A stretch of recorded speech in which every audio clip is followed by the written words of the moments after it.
Bonjour à toutes et tous, je vous propose d'aborder la dernière vidéo sur les blessures émotionnelles et donc nous avons vu ensemble, au travers différentes vidéos, les 5 blessures émotionnelles que je recite: la blessure de rejet, la blessure d'injustice, la blessure d'abandon, la blessure de trahison et la blessure d'humiliation.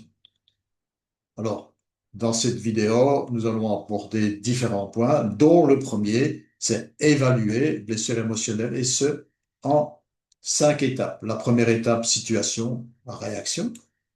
La deuxième étape, observation des faits. La troisième étape, interprétation, toujours. La quatrième étape, déclencheur d'émotions.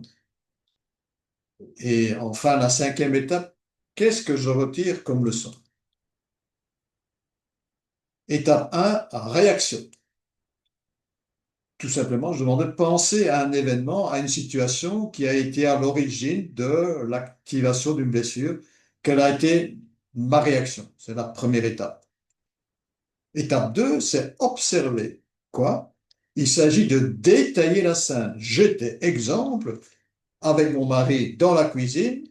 Je lui expliquais la journée difficile que j'avais vécue. Il m'a regardé. Il ne m'a rien dit. Uniquement s'en tenir à ce qui s'est passé. C'est l'étape 2.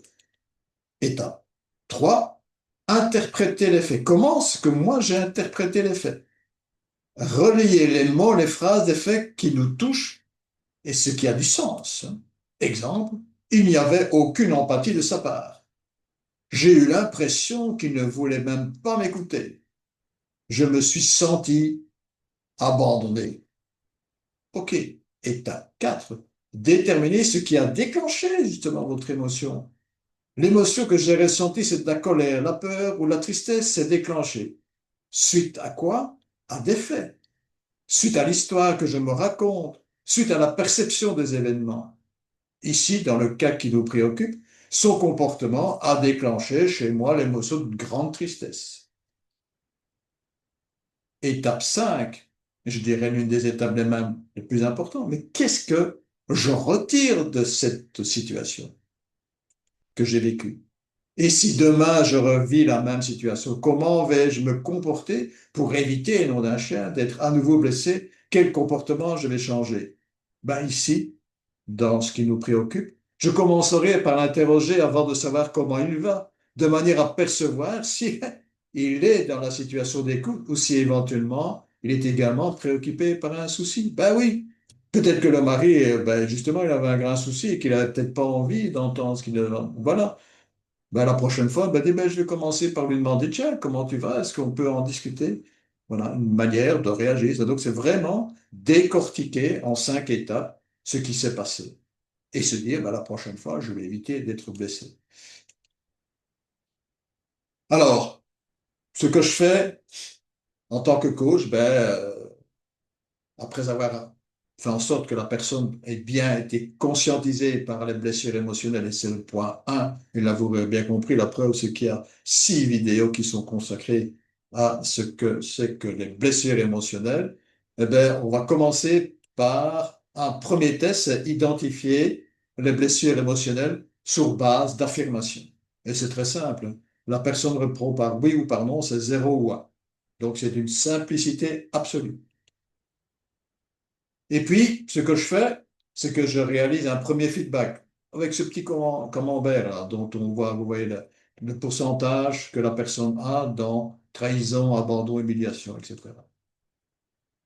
Avec une proposition d'un suivi en 2 parties.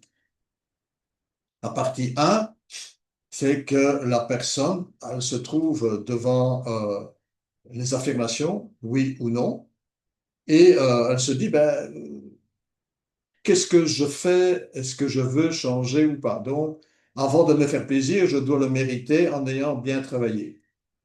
Est-ce que je suis d'accord d'apporter un changement? Pardon? Est-ce que quelque part, ça m'interpelle vraiment, cette situation-là? Et qu'est-ce que je veux changer? Donc, c'est vraiment ça. On passe en revue les différentes affirmations. La personne me dit, waouh, cette affirmation-là, c'est lourd pour moi, il faut que je change. Ah, on fait ça.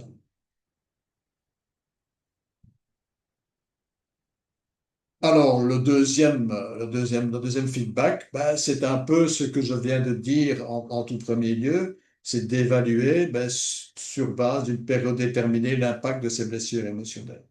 Donc, la première, l'identification, ben, elle se fait sur base d'un test, oui, non, 0, 1. Le résultat, un petit camembert. Et puis après, on passe en revue les différentes affirmations. Tiens, est-ce que, ah, mais cette affirmation-là, moi, elle me pèse beaucoup. Ben, on y travaille. Donc, ça veut dire conscient de je veux changer. Et moi, j'ai la personne au changement. Plus la personne est dans la non-acceptation de ses blessures émotionnelles, je rappelle l'importance, plus la douleur va s'intensifier, plus elle prendra de l'importance. Ça, c'est quelque chose qu'il faut retenir. Avec le temps, elle se manifestera par des émotions intenses ainsi que des problèmes de santé majeurs. C'est donc toute l'importance de pouvoir être conscient des blessures émotionnelles, de les identifier, hein, de les évaluer, de les appréhender. Voilà. Quand va-t-on que l'on va vers la voie de la guérison? C'est une des questions que je vous ai posées, souvenez-vous, dans la première vidéo. Nous sommes conscients qu'une blessure est activée. Ah, première étape. Nous en prenons le contrôle de notre ego. Deuxième étape. Nous nous sentons par le port du masque associé à la blessure avec tous les comportements automatiques. Et enfin, nous avons peu, voire aucune réaction émotionnelle liée à la blessure. Par rapport à ces différents points, mais que l'on voit effectivement qu'on est dans la voie de la guérison. Et je dirais qu'ici, la guérison, quoi? C'est le fait que j'ai identifié mes blessures, je peux les appréhender. Alors, une phrase que je vous livre à votre appréciation, ce n'est pas de moi, c'est de Frédéric Lenoir, un philosophe qui dit, et je lis, le bonheur, c'est d'accepter la vie comme elle est, à l'aimer de manière inconditionnelle et pas simplement à l'aimer quand tout va bien ou quand la vie répond à ses désirs. De cette manière d'être, on apprend à être plus serein. Le bonheur est quelque chose d'abstrait qui s'incarne au travers la joie et la sérénité devant la diversité des événements de la vie. Je vous laisse à votre réflexion. Alors, merci d'avoir écouté, j'espère, cette vidéo. Et avec quoi vous partez, tout compte fait. Si vous n'hésitez pas, je vous l'ai dit à chaque fois, mais si vous avez besoin d'une newsletter, elle a débuté ma newsletter le premier trimestre 2024, et donc chaque trimestre, ceux qui le souhaitent reçoivent la newsletter. Vos questions, si vous en avez par rapport à cette vidéo, n'hésitez pas, vous avez mon adresse email.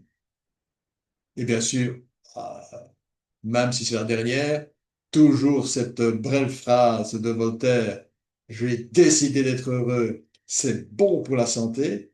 Merci de votre écoute et bien sûr, à une prochaine, sans problème. Au revoir.